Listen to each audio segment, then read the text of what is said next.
Allez mes amis, bonsoir à tous, Brouchim Abaïm pour notre cours hebdomadaire du lundi soir. Alors ça fait longtemps que je ne l'ai pas rappelé dans le shiur. Je rappelle qu'on est tous les lundis soirs depuis maintenant un long moment à Natania, à la rue Gordon. À quel numéro? 8. À quelle heure? 20h. 20h. Vous voyez, on essaie de garder les horaires. Baruch Hashem, on est assez précis. Donc évidemment, tout ce srout, c'est le vôtre.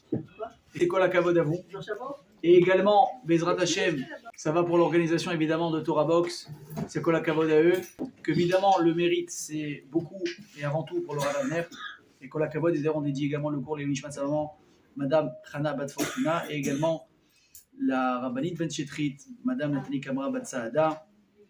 Et dans tous les malades d'Israël, tous les disparus, et surtout que je puisse enfin nous donner cette victoire et qu'on puisse revoir enfin nos jouim à la maison et nos soldats sains et saufs. Amen, Kiratson, et bien sûr, on remercie Achonach Otraviv, Torah Box, pour vraiment faire tout ce qu'ils peuvent. Et la vérité, je vous dis, je ne reviens pas à chaque fois, ils sont sur tous les fronts à chaque fois.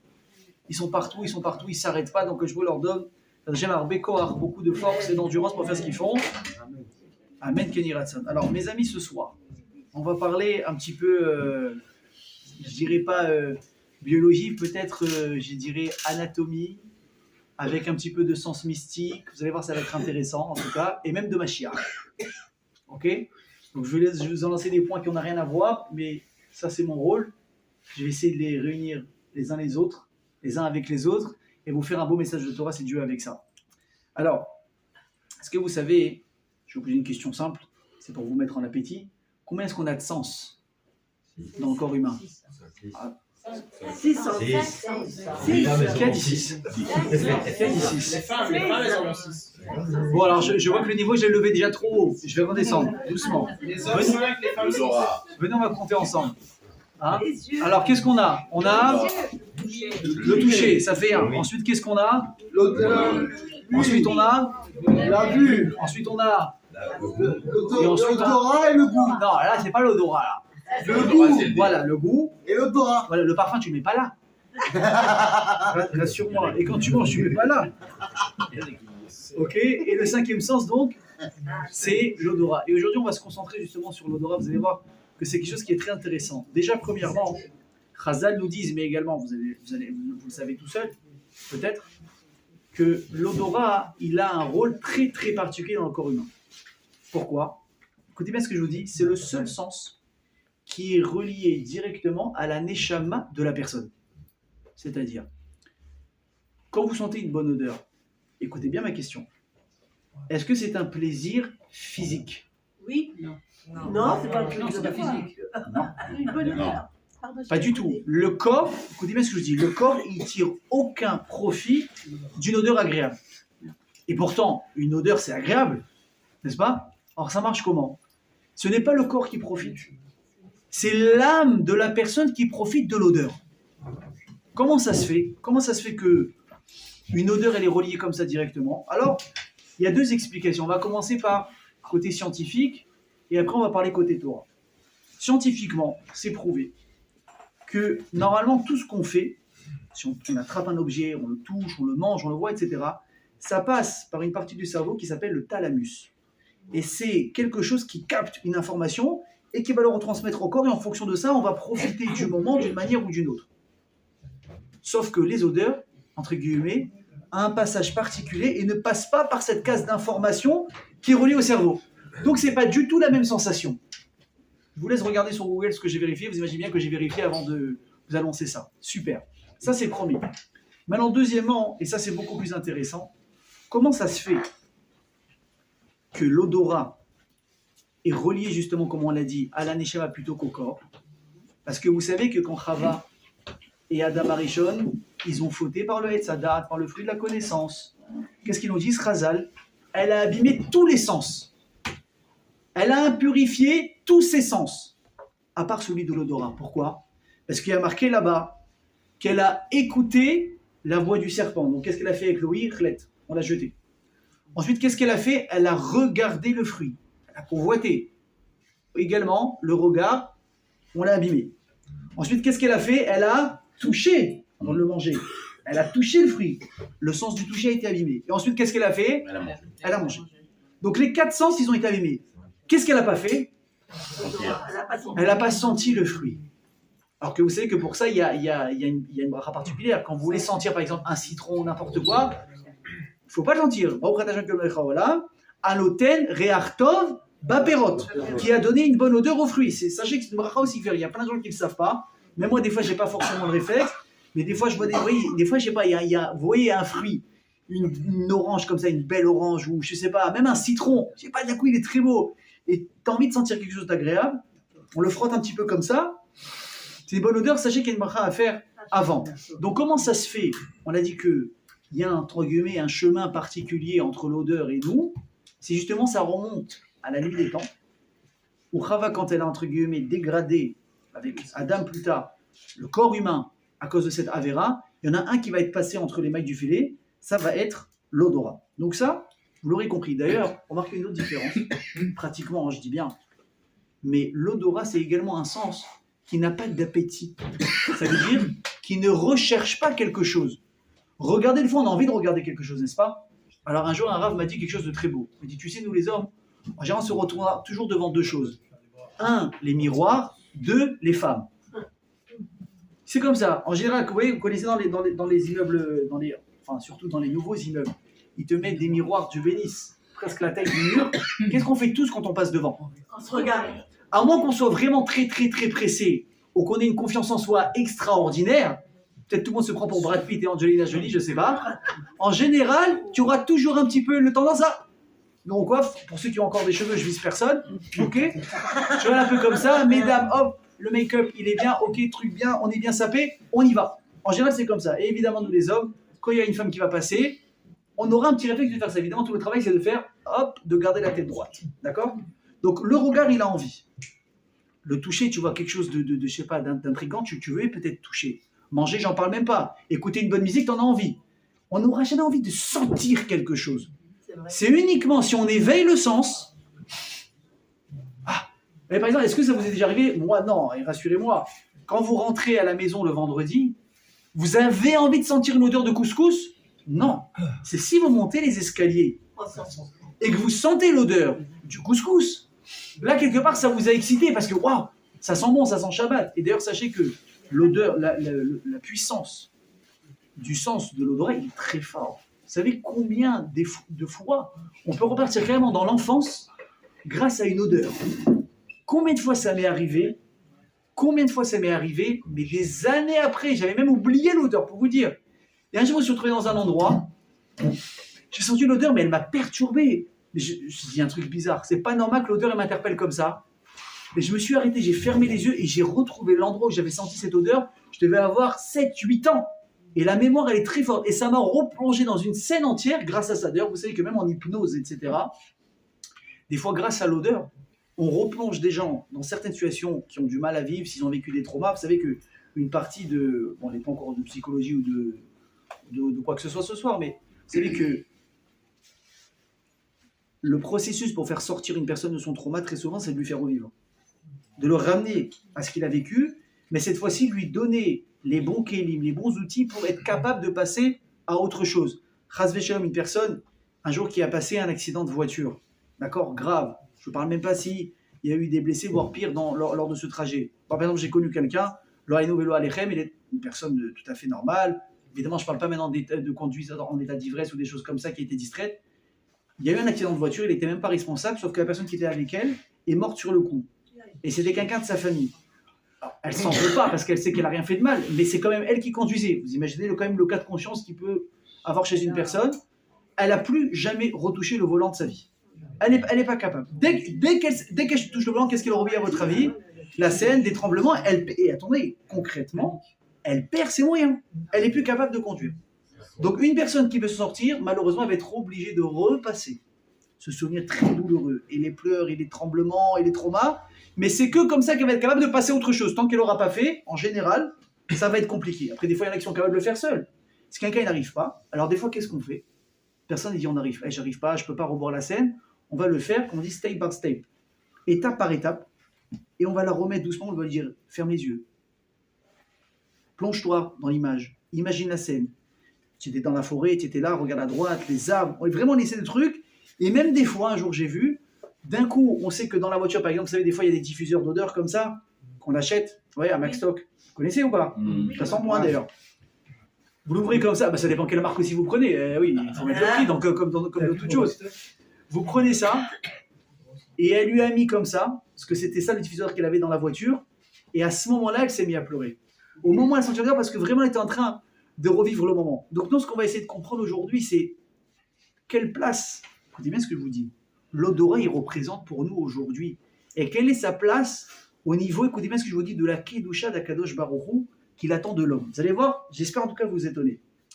En parlant d'odorat, en parlant d'odeur, on ne peut pas continuer ce cours, surtout dans les parachutes dans lesquels on se trouve maintenant, sans parler d'une, peut-être, c'est pas peut-être, c'est sûr, d'une partie du service qu'on devait faire au Beth Amikdash, qui était, je répète, la plus importante de toutes, qui est le Maaseh HaKetoret. Ça voulait dire de prendre les encens et de les faire brûler. Comment est-ce que Hachem il appelle ça? Dans la Torah, Reach Nichoach Hashem. C'est une odeur, traduction littérale, qui est super agréable pour Dieu. Alors, on rappelle rapidement, c'est quoi les Ketoret? C'était un mix de 11 herbes, parfums, épices, appelez ça comme vous voulez, mélanger. Attention, qu'on trouvait aux 4 coins du monde. C'est-à-dire les Achad Asar Samamanim, c'est 11 sortes qu'on devait rassembler pour créer les Ketoret. Ça poussait pas en Israël, hein.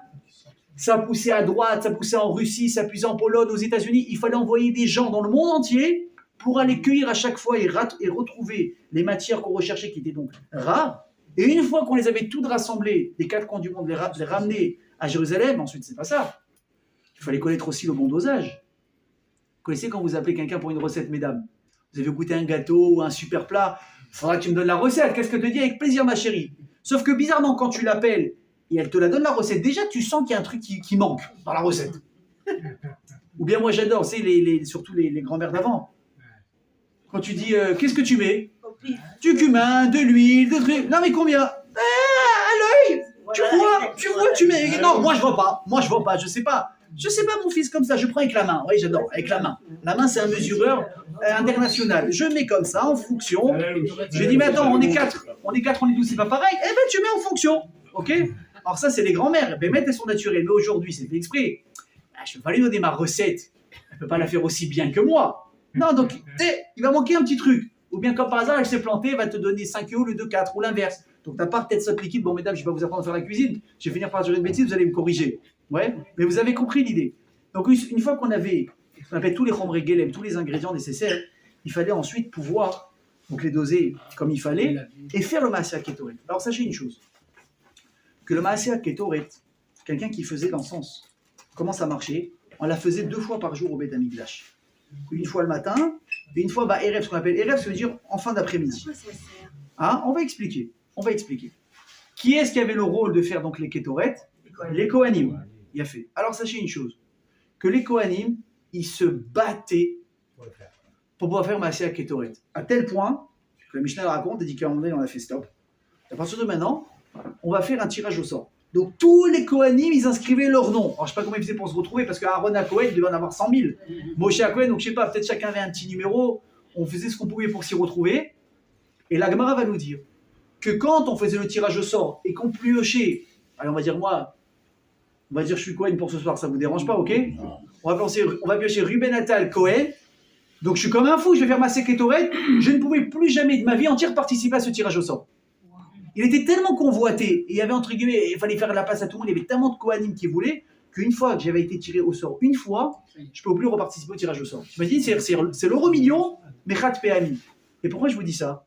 Parce que celui qui faisait les Ketoret d'Udis Razal, c'était une ségoula extraordinaire de richesse. Tout celui qui faisait une fois les Maaseh HaKetoret, il avait la bracha dans son argent. Vous comprenez? Donc déjà, on comprend pourquoi les Kohanim, ils voulaient le faire. Maintenant, vous allez dire, oui, mais aujourd'hui, malheureusement, on n'a plus de Beth Amikdash, on n'a plus de Mizbeach, on n'a plus de Ketoret, on n'a même plus la recette magique. Il n'y a plus de druide pour la préparer. Comment on fait? Alors, vous allez dire, on a tout prévu. Écoutez, il dit le Kaf HaChaim, au nom du Rav Chaim Paladji, qui a mirat pitum HaKetoret. Aujourd'hui qu'on n'a plus les Ketoret physiquement pour les faire, qu'est-ce qu'on a? On a les Ketoret à lire. On les lit le matin. On les lit à Mincha. Alors très souvent, vous voyez malheureusement, les gens disent à quelle heure Mincha? Réponse, je vous dis une bêtise, 17h15 comme en ce moment, 5h15. Et là, donc le gars normal il dit ok merci, il s'en va. Et après il y a le petit malin. Attends, 17h15 c'est quoi? C'est Korbanot ou Ashré? Le gars il veut gratter 5 minutes avec le Yetzerara, donc il essaie de gratter 5 minutes sur la synagogue. Sauf Yadba, ce que tu comprends pas, c'est que dans les 5 minutes, qu'est-ce qu'on va faire? C'est Ketoret. Il dit Rabbi Chaim Paladi. Celui qui dit le Pitoum à Ketoret, c'est une ségoula jusqu'à aujourd'hui pour la richesse. C'est jusqu'à aujourd'hui quelqu'un qui lit les Ketoret. Si vous voulez, après la tefila, mesdames, je vais vous montrer ce que c'est. D'ailleurs, c'est pour ça que qu'est-ce qu'ils font beaucoup au nom du Rabbi Chaim Paladi. Il y en a qui disent que la vraie ségoula, c'est quoi? C'est d'écrire tout le Maaseh Ketoret sur du parchemin, comme dans un Sefer Torah, sur du klaf, et de les lire, et à ce moment-là, Mouftar, le connaît bien, c'est Rabbi Chaim Paladi, un géant qui écrit ça. Si on écrit les Ketoret sur un parchemin et qu'on les lit méticuleusement comme il faut, Mila Bemila tous les jours, Mouftarlo, c'est pas Oulaï, il lui est Assuré. bravo, assuré, des lo yufsak par la satou, que sa parnassa ne s'arrêtera jamais. Vous imaginez? Ça, c'est la force des Ketoret jusqu'à aujourd'hui. Alors imaginez à l'époque, quand on pouvait les faire en bonne et due forme. Et vous savez que, un truc intéressant que j'ai lu aussi, c'est que les Ketoret, c'était tellement puissant, et l'odeur était tellement agréable et forte, écoutez bien ce qu'il dit Srazal, que toutes les calottes, donc toutes les mariées de Jérusalem, n'avaient pas besoin de se parfumer pour leur mariage parce qu'elles étaient déjà embaumées par l'odeur des Ketoret qui résidaient au Beth Amikdash. Imaginez, vous êtes allé récemment à Jérusalem? C'est pas petit, hein? C'est grand. Le Beth Amikdash était à un point assez élevé. Je rappelle où est-ce qu'on faisait les Ketoret? À l'intérieur. Pas dans le Kodesh à Kodashim, ça c'est uniquement le jour de Kippour, mais dans le Kodesh. On va expliquer comment ça marchait, etc. Donc c'était quand même un point fermé et retiré, et avec ça, l'odeur, elle se diffusait dans tout Jérusalem. Donc on faisait un peu d'économie peut-être, je sais pas, sur le maquillage, je sais pas comment on va appeler ça aujourd'hui. Les mariées, elles s'habillaient, peut-être un petit coup de comme ça, de blush pour être un peu plus joli sur les photos. Parfum, on avait économisé 150 €. Allure de Chanel pour les hommes, et mesdames, choisissez les parfums que vous aimez. Ok? Donc déjà, c'est pas mal. Alors, comment ça marchait? Vous savez qu'au Beth Amikdash, il y avait la pièce maîtresse. C'était quoi? Le Misbéach. L'autel de sacrifice sur lequel donc, on amenait les sacrifices tous les jours de tout ce qu'il fallait. Il y a fait Mélot. Ça, c'était à l'extérieur, dans la cour. À l'intérieur, dans le Kodesh, on avait là-bas d'autres objets qui étaient déjà dans un endroit plus fermé. On avait la menorah, donc le candélabre. On avait ensuite les fameux lechem apanim, les pains qu'on apportait pour Hashvoru. On avait la table, ok? Et qu'est-ce qu'on avait également? Un autre misbéach, beaucoup plus petit, sur lequel qu'est-ce qu'on apportait là-bas? Justement les kétoret, ok? Et ensuite, qu'est-ce qu'on avait encore dans d'une salle encore plus réservée, cachée? On avait donc le Kodesh HaKodashim, là où il y avait l'arche sainte avec les kérouvim, avec les chérubins, dans lequel, je rappelle, le Kohen Gadol ne rentrait là-bas que quand? Qu'une fois par an, à Yom Kippour. Ok? Qu'est-ce qu'il faisait là-bas ce jour-là, le Kohen Gadol? Il faisait un tour, il sortait? Avant de prier, il faisait Maaseh Ketoret. Une fois par an, le Kohen Gadol, il prenait cette pelle. Qu'est-ce qu'il faisait? Il allait sur le Misbéach. Il prenait avec une pelle des braises. D'ailleurs, c'est ce qu'il faisait toute l'année. Sauf que là, au lieu de les poser sur le Misbéach qui était à l'intérieur, il allait carrément dans le Kodesh HaKodashim avec ça. Et par-dessus, il prenait un petit peu de cette, on a dit, de ce mélange d'herbes spéciales. Il les mettait dessus et c'était ça la avoda, le service qu'il avait à faire dans le Kodesh HaKodashim ce jour-là. Évidemment, c'était accompagné de prières, etc. C'est de la avoda, bien sûr. Donc maintenant, la question est, mes amis, et c'est très très intéressant.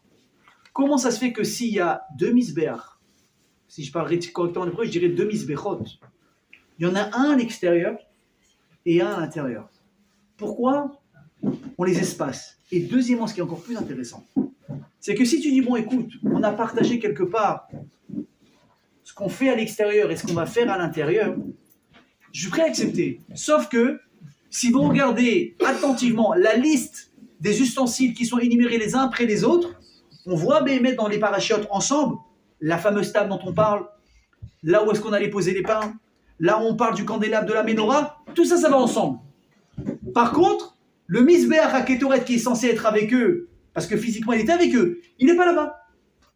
Il faut attendre une paracha différente à la fin, finalement, comme si qu'on l'avait oublié. On dit, au fait, le misbéar, il faut le faire comme ça, on va le mettre également avec les autres. Mes amis, n'allez pas croire que parce que c'est pas important. Sachez que Chazal, ils disent que tu connais la raison. Est-ce que tu sais la raison pourquoi est-ce qu'on a mis justement ce misbéar à la fin? Parce que Acharon, Chaviv.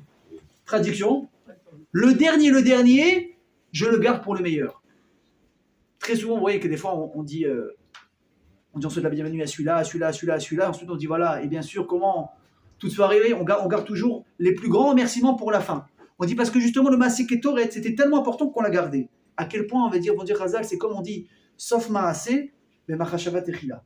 C'est-à-dire que quoi, quand tu as fait un acte, finalement, comment tu es arrivé à le faire? Parce qu'à la base, tu avais une pensée tout début qui t'a finalement emmené à cette conclusion. Et Chazal donne l'exemple. Il dit, prenez une personne maintenant qui veut construire une maison pour habiter avec sa famille. Qu'est-ce qu'il va faire? Il va acheter un terrain. Ensuite, il va commencer à monter des murs. Vous avez compris, je vous la fais courte parce que sinon on est là pour 1h30.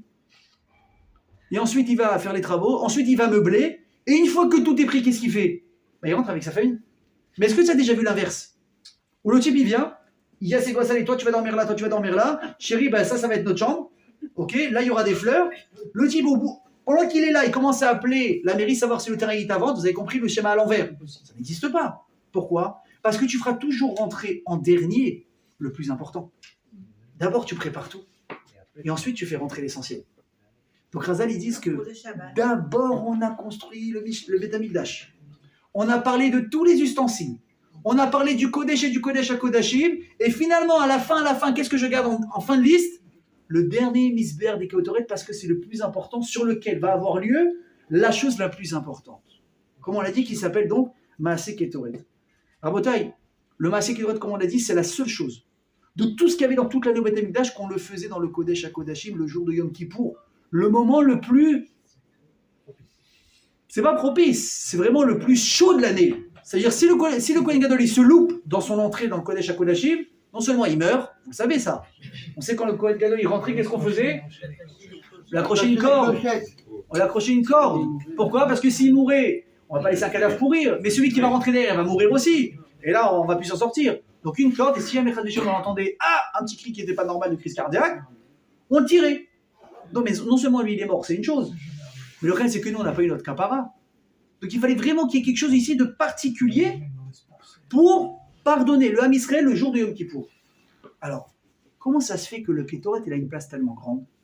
Vous savez que, écoutez bien ce que je vous dis, on a parlé maintenant du côté Hachirou, de richesse que la Ketoret est pas née une personne qui la faisait.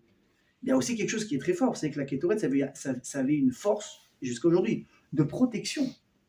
On sait par exemple que quand il y a eu la fameuse dispute entre Korach, Moshe et Aaron, vous voyez, vous voulez être Kohen Gadol, toi tu veux être le dirigeant, et nous. Ils ont dit ok, on va faire chacun un Maaseh Ketoret, prenez tous une pelle, amenez tous là-bas des braises avec des Ketoret, enfin du coup pas des braises, que voilà. C'est Hachem qui va choisir quel Ketoret, quel encens il veut brûler pour accepter comme Korban. Et celui qui va être accepté, ça va être lui le Kohen, évidemment on connaît l'histoire, ça va être la pelle d'Aaron qui va être choisie par Dieu. Tous les autres vont mourir. Et là, il y a eu carrément quoi? Ce qu'on appelle une magefa, une épidémie. Combien de personnes sont mortes ce jour-là? 14 000. Comment est-ce que Aaron il a fait pour arrêter l'épidémie? Parce qu'elle n'était pas prête de s'arrêter, ça aurait dû continuer.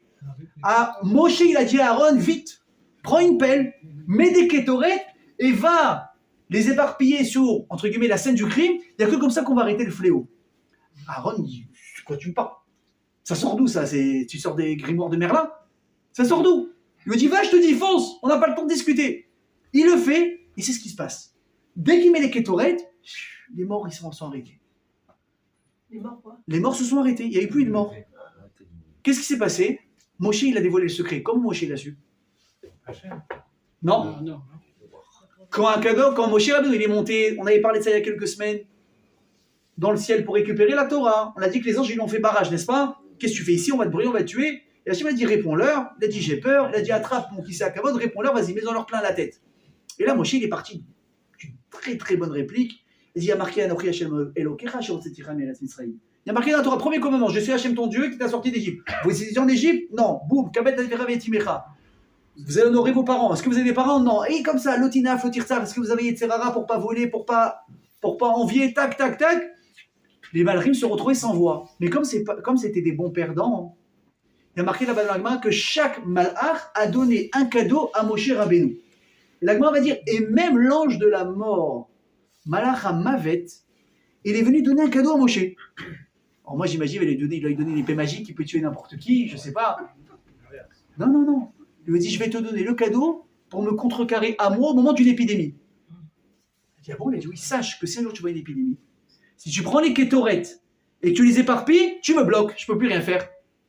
Donc on ne s'est pas tombé dans l'oreille d'un sourd. Comme Moshe, il a vu ça avec Korach, tout de suite il s'est rappelé, il a dit à Aaron, fonce, mets les kétorettes, et ça a marché. Donc vous imaginez la force des kétorettes. Donc on comprend que ça a sa place au Beth Amikdash, etc. Vous savez, je vais vous lire une partie de Zohar qui est extraordinaire. Écoutez bien. Si avec ça je ne vous ai pas convaincu après ça de faire les kétorettes, messieurs, à la synagogue, je change de métier.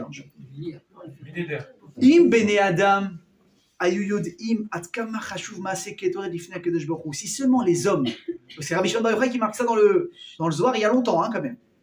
Si seulement les hommes savaient l'importance des maaseh ketoret devant HaKadosh Baruch Hu, ayu lokrim kol teva ve teva, ils prendraient chaque mot de la parasha des ketoret qu'ils sont en train de lire, vehayu ma'alim otal yot atara al rosham ke keter zahav.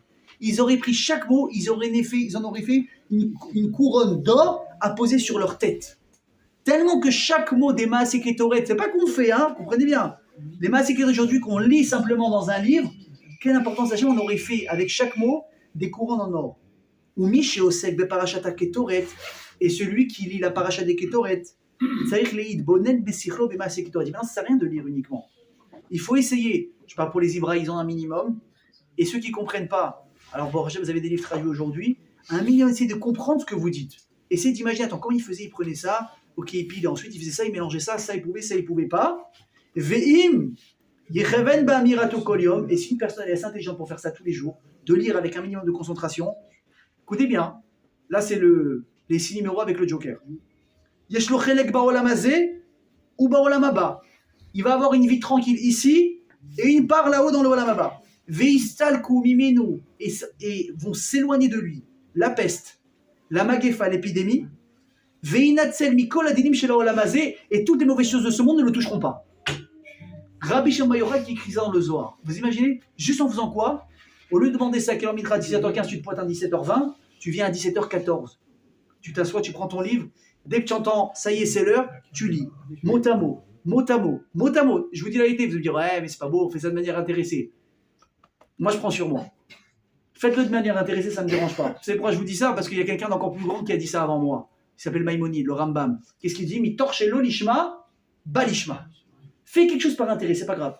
C'est vrai que dans l'idéal, qu'est-ce qu'on dit? Il ne faut pas servir à Kosh Baruch Hu à almenat le kabel pras. Il ne faut pas servir Hachem en ayant l'attente de recevoir un cadeau en retour. C'est vrai.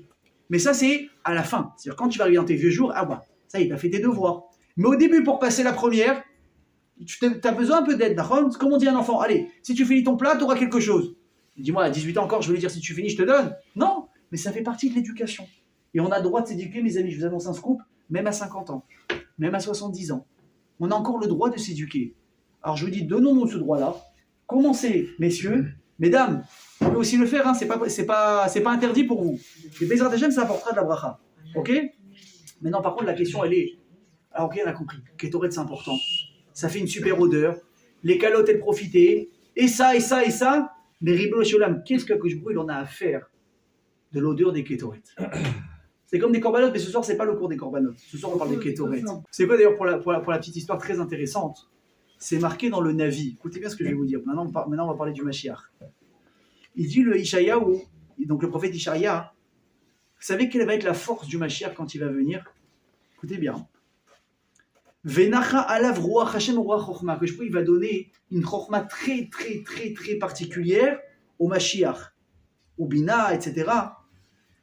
Veherecho beirat Hashem velo b'marina mishpot velo b'mishmar oznav yochiach. On sait très bien quand le Mashiach va venir, ça va être le roi suprême, d'accord? Ça va être il connaîtra tout et personne ne pourra lui faire à l'envers. Maintenant, on va tous se présenter devant lui un par un. Écoutez bien, on ne pourra pas échapper. Et il va nous reprocher à tous ce qu'on a fait, ce qu'on n'a pas fait, comment on doit faire teshuva. Alors, celui qui a des tatouages, il est mal barré. Lui, c'est sûr que tu n'étais pas avraire dans ta vie.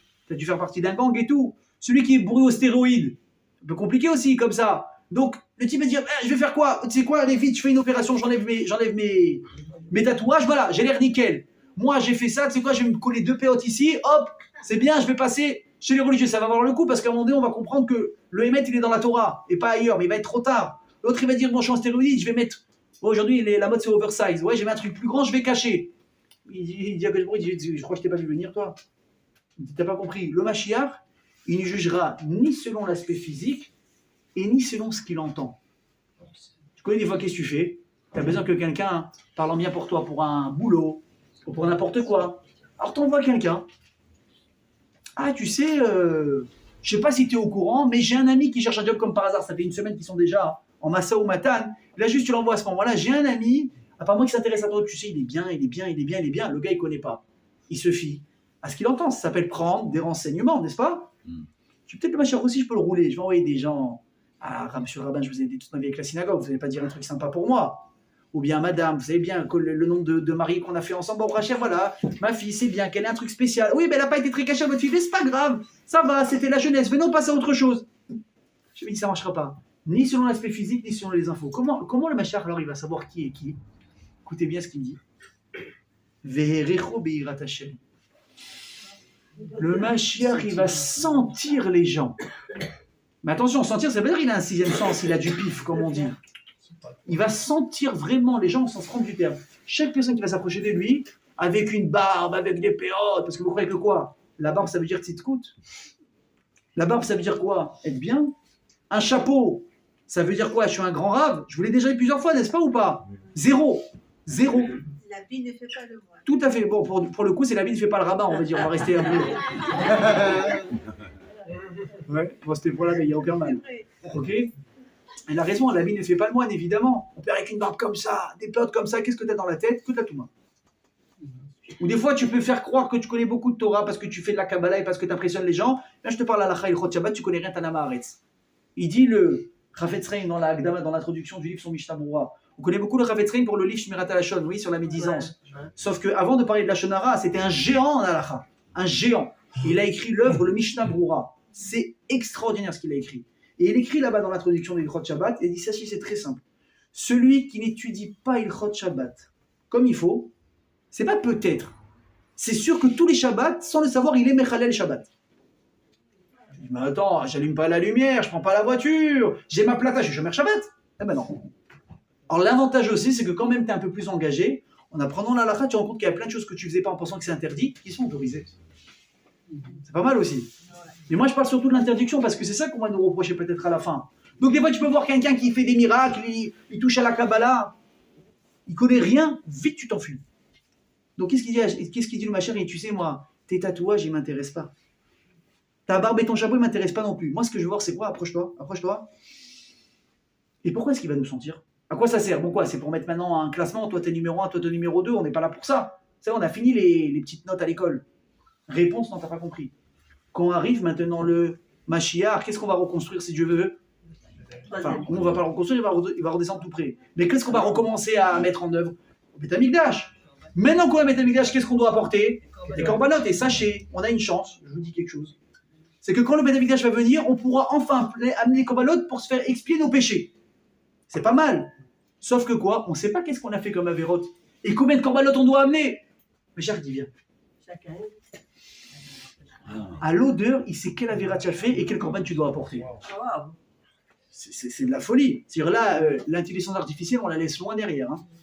On la laisse très loin derrière. Et c'est quoi? Parce que quoi? Venachat alav ruach chokhma. Parce qu'Hachem, il a décidé qu'il aura une chokhma extraordinaire. Et on aura besoin de ça. Tant qu'on n'aura pas porté nos corbanotes en question, quelque part, on ne sera pas pardonné. Et c'est très important. D'ailleurs, sachez une chose, vous connaissez tous l'histoire avec Bar Korba, n'est-ce pas? À l'époque de Rabbi Akiva, à l'époque des Tanaïm. Il y avait quelqu'un qui s'appelait Bar Korba, et c'est le premier qui s'est rebellé contre l'Empire romain. Maintenant, Rabbi Akiva lui-même, Rabbi Akiva lui-même, il a été dupé, et il a vu en Bar Korba le Mashiach. Il a dit, c'est sûr que cet homme-là, c'est Mashiach.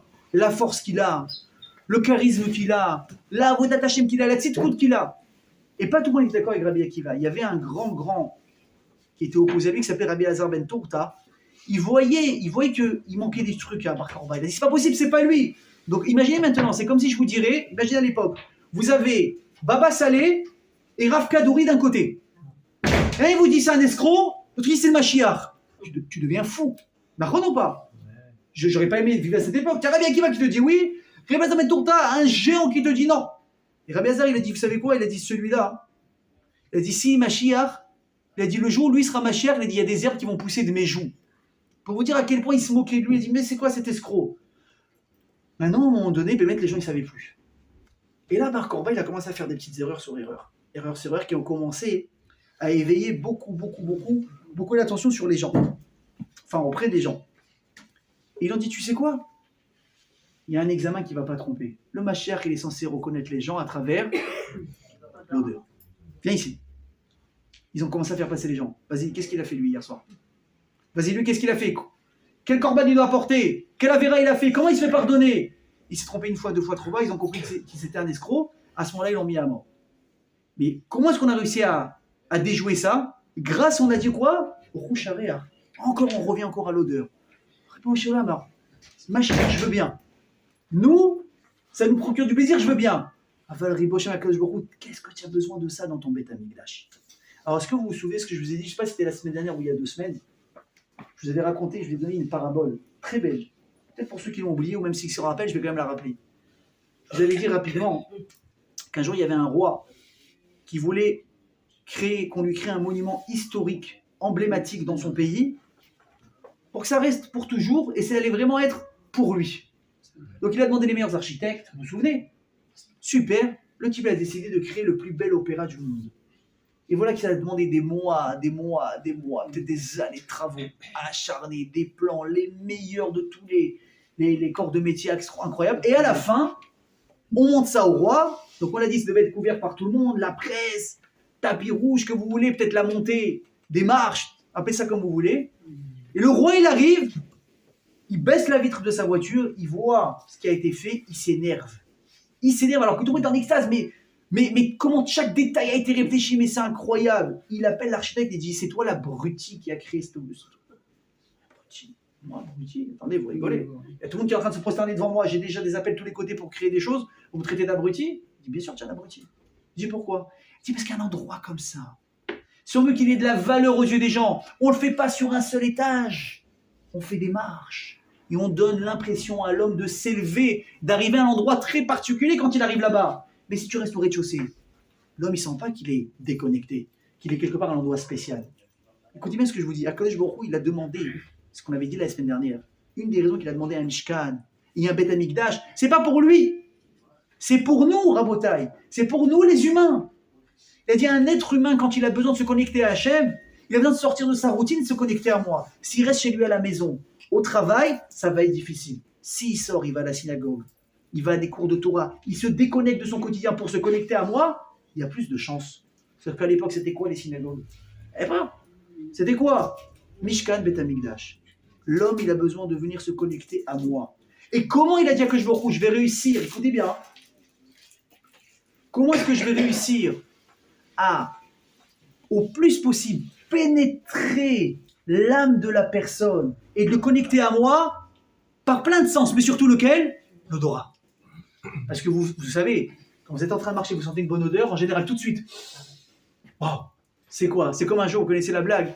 Il y a un homme et une femme qui étaient en train de se balader. Ouais, c'était à Meknes. Bon, je dis ça, je dis rien. Ok? Il passe devant une boulangerie. Sa femme lui dit, chérie, ça sent bon. Vous avez compris ce que ça veut dire? Qu'est-ce que dit? C'est pas grave, chérie, on va repartir ici demain matin. L'odeur, ça peut arrêter une personne dans son élan tellement que c'est puissant. Et Hachem, il a dit quoi? Je vais me servir de ça justement.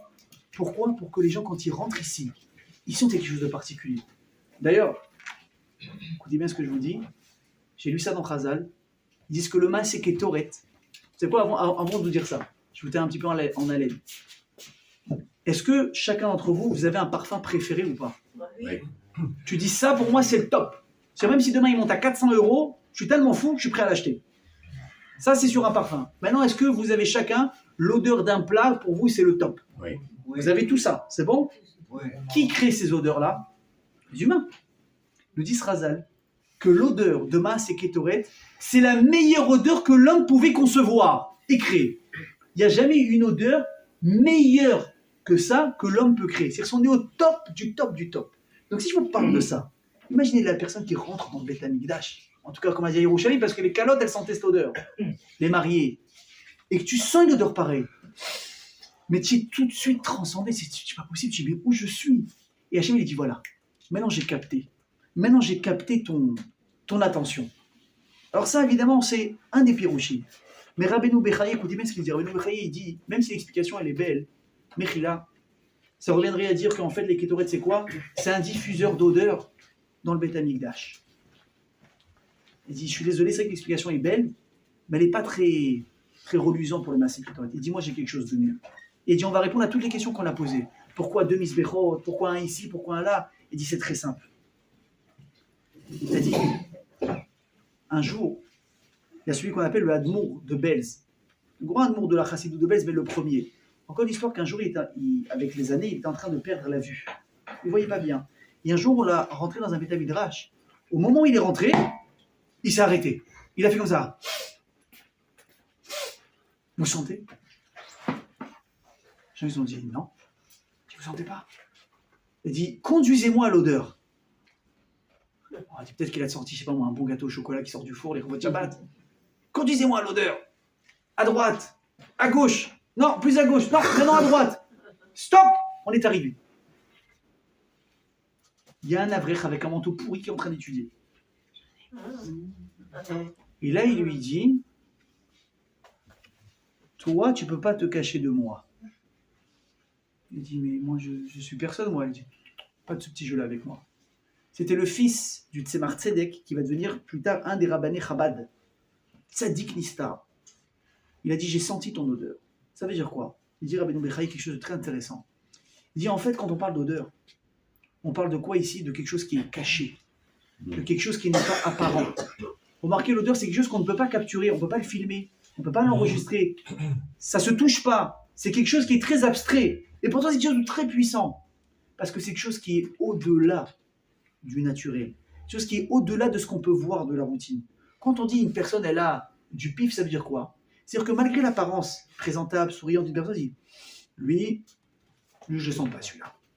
Lui, écarte-toi très très très vite. Vous savez, quelqu'un m'a raconté une histoire extraordinaire.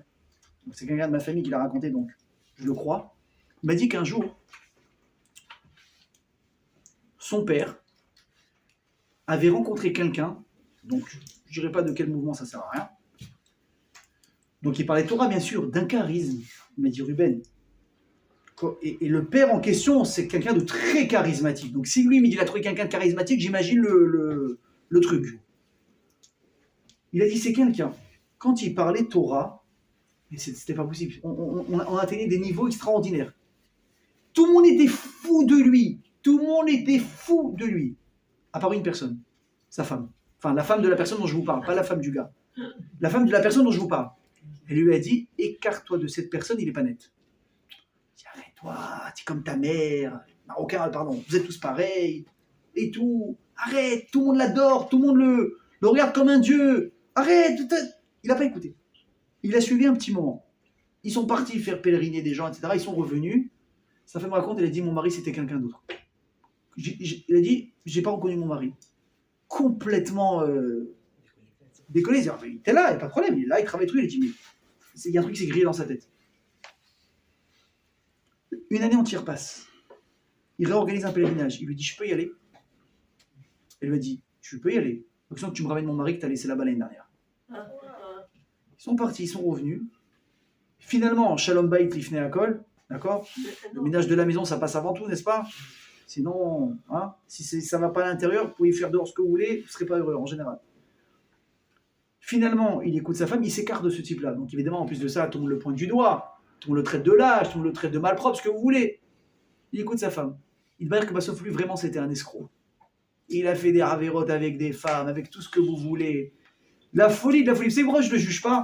Parce qu'ils disent, Razal, Miché Gadol Mechavero, Yitzro Gadol Emenu. Tout celui qui dépasse son ami en Torah, son Yetzerara, il grandit avec lui. J'ai étudié ça encore aujourd'hui dans la série de Kiddushin, que quoi? Que l'Yetzerara de chaque personne, non seulement Mitradesh, Kol Yom, il se renouvelle tous les jours. C'est-à-dire, si maintenant toi tu as compris quelle est sa technique pour faire tomber là-dessus, hop, maintenant tu es prêt. Par exemple, j'ai donné ça un exemple à un jeune aujourd'hui. Je lui dis, tu mets les teufs tous les jours? Il me dit, ouais, je fais à quelle heure? Il me dit, ah, ça dépend des jours. Des fois, c'est 5 minutes avant la shkia, des fois, c'est à 8h du matin. Je fais, comment il t'a l'Itzerara? Il me dit, un coup, c'est le foot, un coup, c'est un burger avec un copain, un coup, c'est ce truc. T'as compris? Donc, si maintenant tu arrives à un stade où tu dis, bon, là, il n'y a pas de foot, pas de burger avant les teufs, il va trouver autre chose. Parce que c'est un mitradesh kolium. Non seulement mitradesh, comme dit la Gemara, mais le pire, c'est quoi? Mitgaber kolium. Il devient plus fort chaque jour. Et la Gemara dit, quels sont les seuls moyens de contrecarrer le Yetzerara? Deux choses. L'imouda Torah, baratilo Yetzerara, baratilo Torah Tavlin. J'ai créé un mauvais penchant, je lui ai créé son antidote. C'est que l'imouda Torah. Et la Gemara de continuer de dire, Vilmale Akashboru, lo ozro, lo ayanitan nitet beyadu. Et si Hachem avec ça, il ne nous aidait pas à le combattre, jamais on pourrait combattre le Yetzerara. Vous imaginez? Donc, le dit Razal, finalement, quand quelqu'un est plus grand que toi, sache que si toi, tu as un Yetzerara de cette taille, son Yetzerara, lui, il est 3 fois plus grand. Vous savez que malheureusement, si je peux me permettre d'être dans les Kavzechou, des fois on entend malheureusement des scandales sur des visages qui représentent la Torah et la religion qui peuvent nous écœurer, même nous, les pratiquants, les religieux dans la Torah, tu dis c'est pas possible. Quel escroc, quel pourri. Alors c'est vrai que les Mahasim, ils sont pas bien. Les actes ne sont pas bien. Mais il ne faut pas juger. Parce qu'un, on n'est pas à sa place. Deux, on n'a pas la taille de son Yetzerara. Donc simplement dire que je me des Rachem Arlav et pitié de lui qu'il fasse tes chouvas. Vous avez compris? Pourquoi je suis arrivé à ça? Pour vous dire la chose suivante. Que, il nous dit Rabbeinu Bechaye, que quand il a senti cette odeur chez lui, il a compris quelque chose. Il a dit, il y a quelque chose au-delà de ce que je vois. Ça veut dire, mes amis, en d'autres termes, que quand une personne, écoutez bien ce que je vous dis, elle fait une avéra, il y a deux choses qui ont été abîmées maintenant. Il y a ce que tu vois et ce que tu ne vois pas. Il y a ton corps qui a participé à la avéra. La avéra, elle a pris une chose, elle a vu quelque chose, elle a mangé quelque chose. Ça, c'est physique. Et ça veut dire kapara. Il faut pardonner. Comment tu fais ça? Tu vas prendre un animal et tu vas le faire la shrita. Et ensuite, tu vas le découper et tu vas faire ça. Sachez qu'on dit à la personne au moment où on fait le korban, sache que ce qu'on fait subir à l'animal, c'est ce que tu aurais dû subir toi. On essaie de faire prendre conscience. Non, le type, il pleure, il regrette. Il y avait tout un truc derrière ça. Mais quoi? Ça, c'est bien. Mais qu'est-ce qu'on a réparé là, ici? Le gouffre. Le corps vient. Je vous donne un exemple. Imaginez une personne, un jour, elle fait une crasse à un très très bon ami. Soit il lui vole de l'argent, soit il le balance, soit je vous laisse choisir d'autres horreurs à faire à quelqu'un que vous aimez. Et qu'au bout de quelques temps, donc évidemment, vous coupez les ponts, et au bout de quelques temps, tu essayes absolument de rétablir le contact. Et tu vas, et tu t'excuses, et tu essaies de le persuader, excuse-moi, je sais pas ce que je veux dire, et au bout de quelques mois, il dit, tu sais quoi, je te pardonne. Ah, super. Donc ça a pris 3 mois, maintenant on est potes. Maintenant, repasse encore 3 mois, tu lui fais une nouvelle crasse. Là, le type te dit, je te pardonnerai jamais. Makara. Pourtant, attends, il y a 3 mois, on n'était pas bien, on a remis le tableau à 0. Donc maintenant, au maximum, ça devrait durer encore 3 mois. Voilà, tu dis. Là, ça veut dire quoi? Même quand une personne, elle te pardonne ce que tu lui as fait, qu'est-ce qui reste? Le souvenir. Il y a encore une trace. Il y a encore l'odeur de ce que tu lui as fait. Une personne qui fait une avéra, mes amis, il y a 2 choses qui sont touchées. Il y a le corps, Vadaï. Il a participé, il a été actif. Et la neshama de la personne. L'odeur que tu laisses sur toi de la avéra. Comment tu fais pour la pardonner? Le korban ne suffisait pas. On était obligé d'avoir les kétorettes qui, elles vont pardonner, nettoyer la neshama de la personne. Et c'est la raison pour laquelle, écoutez bien comment c'est profond, dit Rabbeinu Bechaye. Le korban, l'autel principal, il était à l'extérieur. Ça représente l'extériorité de la personne. Mais le maasé kétoret, c'est quelque chose qui se fait en intérieur. Pourquoi? Parce que là, on parle de l'intériorité de la personne. Là, c'est très, très symbolique. Et on dit jusqu'où ça va encore plus loin, nous dit Razal. On dit comment est-ce qu'on appelle un sacrifice en hébreu? Korban. Korban, ça veut dire quoi? Ça veut dire la shon, les akriv. Rapprocher. C'est-à-dire une personne qui dit à Akash Baruch Hu, je me suis éloigné de toi. J'ai fauté. Je t'ai basé. J'ai voulu faire ce que j'ai voulu. Elle dit la Gemara, c'est incroyable. Je dis la Gemara, Rabotai, c'est une source de richesse, de leçons de vie. La Gemara dit sachez qu'une personne qui fait une avéra dans ce monde, c'est comme si il donnait un coup de pied dans les pieds d'Hachem, des dégages. Quel rapport? Pourquoi? Il dit qu'est-ce qu'il dit Hachem? Il dit Hachem, Amar Hachem, Hashamaim Kis'i. Le ciel, c'est ma chaise. Ve'haaretz hadom raglai. Et la terre, c'est le tabouret sur lequel je pose mes pieds. C'est-à-dire que Hachem, il est présent. Donc si Hachem est là, c'est la Torah, c'est la vérité, c'est les mitzvot. Il n'y a pas de place au Averot. Toi, si tu viens vers qu'est-ce que je fais? Tu dis Hachem, dégage. Il n'y a pas de place pour toi. Donc je me suis écarté d'Hachem. Donc si je me suis écarté, il faut que maintenant, je me rapproche à travers quoi? À travers un korban, qui veut dire les akriv. Avalma, écoutez bien. C'est quoi? Comment on dit? Les ketoret, quelle est la racine du mot ketoret? Keter. Et keter en araméen, c'est quoi? Kesher, le lien. À travers le masé ketoret, on essayait de jouer ce qu'on appelle la faire tapis. Dire Hachem, on a mal fait. C'est vrai. Mais sache une chose. On veut te prouver que même si on s'est abîmé, le kesher qu'on a avec toi intérieur est vrai, lui on l'a jamais abîmé. Comme dit l'Agmara, en adam roté, et là il va avoir beau roi tout. Une personne, pourquoi est-ce qu'elle faute? Pas parce qu'elle a envie de faire du mal à Dieu, si on peut dire ça qui vient. Pas parce qu'elle l'aime pas Hachem. Pas parce qu'elle veut s'éloigner d'elle. Parce qu'elle a un vent de folie. Combien de fois, toujours je cite cet exemple parce que c'est peut-être l'exemple en particulier. Combien de fois vous parlez à des gens qui ont trompé leur conjoint, 5 gosses, une maison, 2 voitures, même un petit chien si vous voulez pour faire le truc complet, un bon compte en banque, ils se plaisent, ils s'aiment, il y a des hauts et des bas. Vous connaissez un couple sans hauts et bas, vous? Ça n'existe pas. Vous connaissez des enfants qui sont parfaits? Ça n'existe pas. Vous connaissez des affaires qui roulent toujours bien? Non, comment on appelle ça? La vie. Bah, on rabat dans la vraie vie. Et le mec, il est parti voyeur, ou la femme. Et une fois que c'est fait, réaction c'est quoi? Oh là là, qu'est-ce que j'ai fait? Et si ça va se savoir? Je comprends pas. Maintenant, le mec, il peut être malade de stress que ça se sait. Pendant 3 mois, 6 mois, il fait une dépression de ce qu'il a fait. Pourquoi tu l'as fait? Réponse, des fois, il sait. Je l'aime plus, machin. Et des fois, c'est quoi? Je sais pas ce qui m'est passé par la tête. Mytho ou pas mytho, chacun va gérer avec sa situation. Mais combien de fois on dit, je ne sais pas ce qui m'est passé par la tête? Sachez que très souvent, c'est vrai, qu'est-ce que dit l'Agmara? Avarbo, rouarche tout. Il y a un vent de folie qui lui est passé dans la tête. Le mec, il sait pas contrôler. Mais aval, réellement, qu'est-ce qu'il a à l'intérieur? Il voulait pas. Il voulait pas. Sachez, Rabotai, si vous comprenez ça entre les êtres humains, et c'est ce qui nous touche peut-être le plus, vous comprenez ça encore plus par rapport à Kadosh Baruch Hu.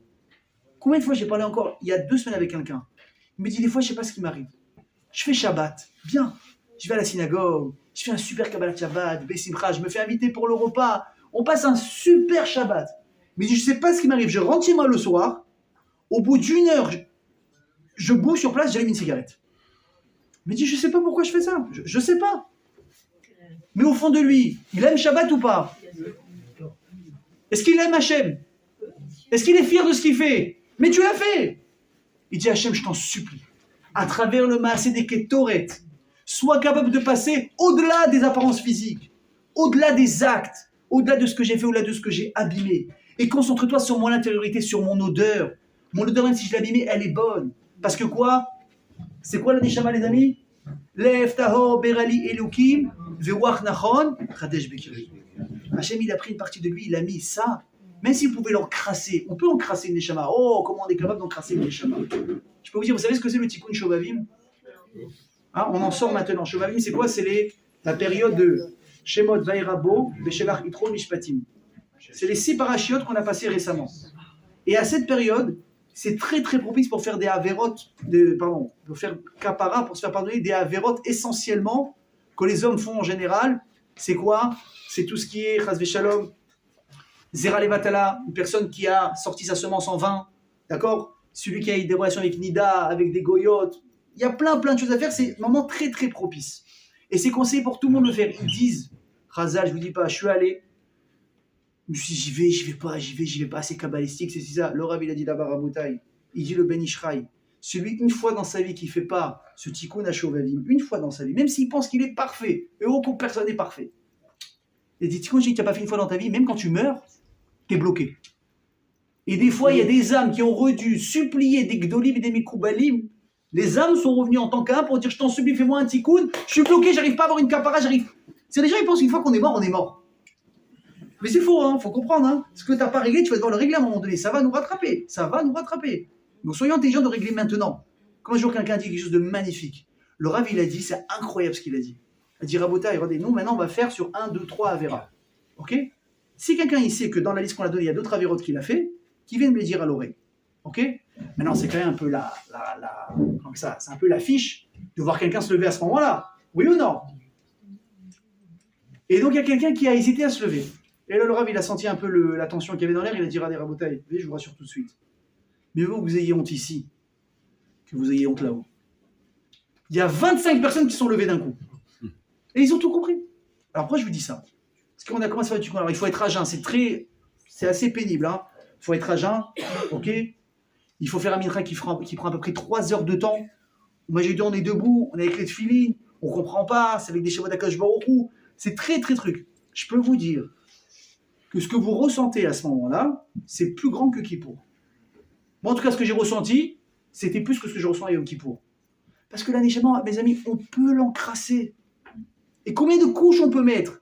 Ben, on a le pouvoir de nettoyer. Et qu'est-ce qu'on trouve à la fin? Quand on a enlevé toutes les crasses, quelque chose de très très brillant. Quelque chose qui a toujours été brillant. C'est quoi? C'est ma neshama. Parce que c'est pas à moi, c'est à Dieu. Tout ce qui vient de Dieu, c'est parfait. Ce sera toujours parfait. Sauf que moi, j'ai la possibilité soit de l'embellir, ou soit au contraire, de la salir, de ternir son image. On dit que je me crois, Hachem, je t'en supplie, j'ai mal fait, c'est vrai. Aval quoi? Hatati, aviti, pachati. J'ai mal fait, je regrette. Mais s'il te plaît, comme on l'a dit, sois intelligent et du pif. Sans mon odeur intérieure, rappelle-toi que mon fond, il est bon. Mon fond, il est vrai. Passe au-delà des apparences. Passe au-dessus du korban de l'extérieur, au-dessus du physique, au-dessus de ce que j'ai fait comme acte. Et concentre-toi sur mon vérité qui est vrai, qui a toujours été proche de toi. Comme on l'a dit, le keter, la ketoret, c'est quoi? C'est le kécher qui reliera à vie le Ham Israël avec Avim et Shebachem, avec leur père qui est au ciel. Ça, on ne pourra jamais y toucher. Alors, Hachem, concentre-toi là-dessus. Et vous comprendrez maintenant pourquoi les Ketoret ont une place tellement importante dans le Beth Amikdash. Et surtout, pourquoi est-ce que c'est la seule avoda qu'on allait faire dans le Kodesh à Kodashim le jour de Yom Kippour? Parce que qu'est-ce qu'on cherche ce jour-là? À faire pardonner le Ham Israël. Comment, Hachem, tu veux que je te explique pourquoi tous les gens ils ont fait des avérotes? Pourquoi lui il a fait ça? Pourquoi lui il a volé? Pourquoi lui il a violé? Pourquoi lui il a trompé? Pourquoi lui... Je ne sais pas quoi te dire, il dit le Kohen Gadol. Il dit, tu sais quoi, Joker? Joker. Oublie l'extérieur. Penche-toi sur l'intérieur. Donc il rentre une kétorette dans le Kodesh à Kodashim, le moment le plus fatidique de Kippour. Et Hachem, oublie tout. Regarde l'intérieur de chaque juif. Regarde. Tu as vu lui? Est-ce que vraiment quand il a fait, il était bon avec ça? Est-ce qu'il ne regrettait pas? Est-ce que déjà pendant qu'il faisait vrai, il s'est pas mordu les lèvres, mais ça à l'extérieur, on ne le voyait pas. On le voyait au McDo en train de déchirer son burger. Mais tu as vu après comment il était mal? Ça, il n'y a que toi qui peux voir de l'intérieur. Le Mashiach, il verra. Mais aujourd'hui, qui est capable de voir ça, mes amis? Il n'y a que Akadosh Baruch Hu. Alors, on va se dire ça, nous, pour terminer, on va se quitter avec ça, que rappelons-nous d'une chose. Si on a fait une Avera, évidemment, il faut faire Kapara, Teshuva tout de suite, et faire ce qu'il faut. Des fois, il faut racheter des Averot, des fois, il faut jeûner. Mais ça, c'est le côté physique de la personne. Et Maïm Aneshama Sheli. Il y a un autre travail à faire, c'est l'intériorité. Et ça, il n'y a que Akadosh Baruch Hu qui sait. Il faut faire une vraie Teshuva, pas uniquement extérieure, mais encore plus intérieur, Cheshbon Nefesh, introspection, de vrais regrets, Kabbalah Lahati, de regretter ce que j'ai fait, Hachem, je ne regrette plus, mais surtout de faire en sorte qu'on se donne les moyens de ne pas recommencer. Sinon, c'est une blague. La comment dit? La Gemara, elle dit, vous savez ce que c'est? Une personne qui dit, je fais teshuva, mais il ne se donne pas les moyens d'y arriver, il ne se protège pas pour y arriver. C'est comme une personne, qu'est-ce qu'il fait? Il est tamé. Qu'est-ce qu'on fait quand on est tamé? On va se tremper où? Mais qu'est-ce qu'il fait? Il prend un animal impur dans sa main, il se trempe avec au mikvé. Dis-moi, tu es bête ou tu fais exprès? Tu es tamé, tu te plonges, mais tu restes tamé. On appelle ça tovel vesheretz beyado. Quelqu'un qui fait une avéra, écoutez bien ce que je vous dis. Quelqu'un qui fait une avéra, n'importe laquelle, et qui sait que c'est son talon d'Achille, et il sait comment il en est arrivé là, et il sait quelle barrière il doit mettre pour ne plus y arriver, et qui ne la met pas, c'est un mytho. Toi, tu veux t'en sortir à 10%.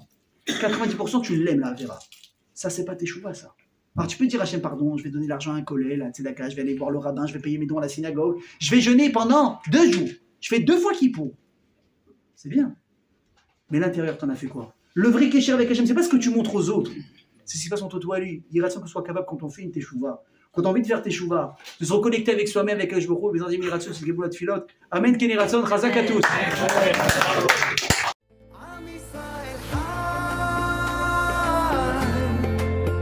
אם לא נשכח תמיד